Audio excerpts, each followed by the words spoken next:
হাদিস আমরা শুনেছি নবী সাল্লাল্লাহু আলাইহি সাল্লাম থেকে বিভিন্ন ভাষায় হাদিসটি বর্ণিত হয়েছে, মূল জিনিস একই। জোর করে ভোট আদায়, ভয় দেখানো, সহিংসতা, এগুলো কি ইসলাম সমর্থন করে?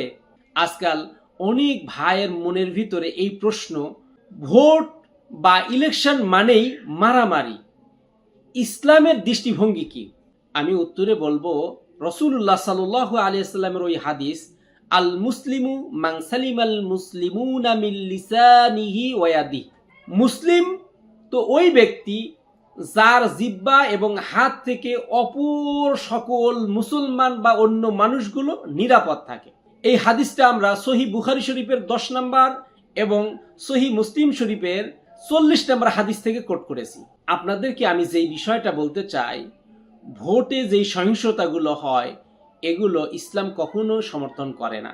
ইসলাম তো শান্তিপ্রিয়, শান্তির ধর্ম, যার ভিতরে শান্তি আর শান্তি। আপনার নির্বাচনের মাঠে একজন আরেকজনের প্রতিযোগী হতে পারে, প্রতিদ্বন্দ্বী হতে পারে, মারামারি করা, কাটাকাটি করা, তাকে অন্যের চোখে ছোট বানানো, তার চরিত্র হরণ করা, এগুলো ইসলামে কখনো বৈধ নয়।